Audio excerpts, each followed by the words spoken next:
यादव समाज की तरफ से विभिन्न मांगों को लेकर ज्ञापन दिया गया है, किस तरह की मांग और क्या मुख्यतः क्या यादव समाज की जो मांग है सरकार में प्रतिनिधित्व को लेकर है।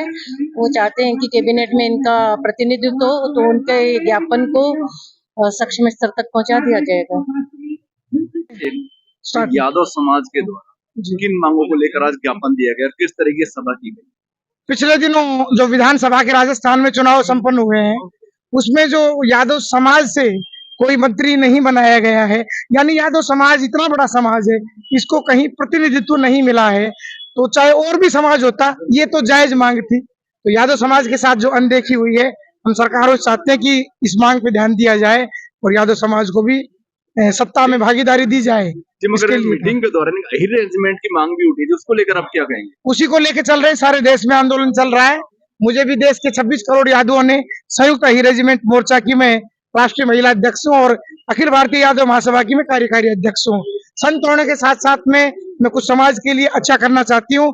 अहिर रेजिमेंट की मांग है, उसमें कहीं कोई जातिवाद नहीं है, कहीं से कहीं तक कोई जातिवाद नहीं है। अगर ये जातिवाद है तो और नामों पर देश में रेजिमेंट बनी हुई है, फिर वो क्यों?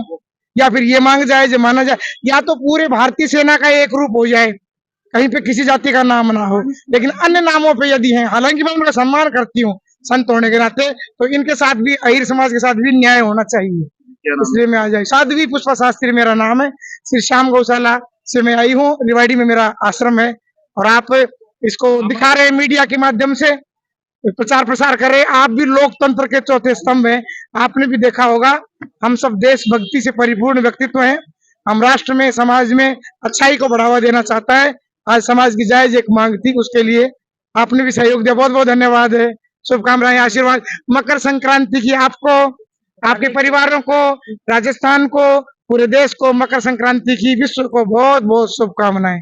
कौन सा अहिर रेजिमेंट और मंत्रिमंडल में कहीं ना कहीं हिस्से को लेकर देखो, अहिर रेजिमेंट जो है समाज की वर्षों पुरानी मांग है कि सभी समाजों की क्या रेजिमेंट बनी हुई है, और कुर्बानी का नाम जब बात आती है तो अहिर समाज सबसे ऊपर है।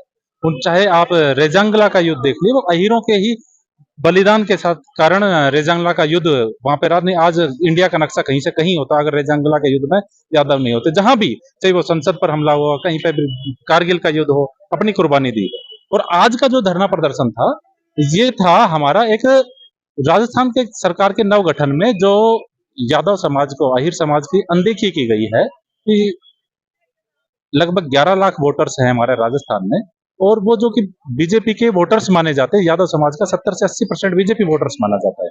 लेकिन जिस तरह से हमें इग्नोर किया गया, जब हमें मंत्रिमंडल का गठन हुआ तो समाज के किसी भी विधायक को जो कि योग्य थे उनको मंत्रिमंडल में शामिल नहीं किया गया। इस वजह से यह धरना प्रदर्शन एक सांकेतिक रूप से सरकार को हमने अभी अपनी मांग रखी है शांतिपूर्वक तरीके से। यदि सरकार इस पे नहीं जागती है, यदि इस पे कोई भी निर्णय नहीं लेती है, तो हम लोकसभा चुनाव से एक बार पुनः बड़े स्तर पर, प्रदेश स्तर पर या हर तहसील स्तर पर जो भी समाज का निर्णय होगा उसके अनुसार हम बड़े लेवल पर ये धरना प्रदर्शन करेंगे, और उसके लिए जिम्मेदार सरकार रहेगी। और उसके लिए उस अगली सभा में क्या निर्णय होता है, उसमें यह भी निर्णय लिया जाएगा कि लोकसभा चुनाव में समाज का स्टैंड क्या रहेगा। इस पर भी निर्णय अगली सभा में होगा अगर समाज नहीं चेतता। अगर क्या नाम है आपको, क्या पद रखा है? जी, मैं प्रवक्ता हूँ जिला अहिर महासभा का योगेश, और श्री कृष्ण यादव सेवा समिति का भी मैं प्रवक्ता हूँ।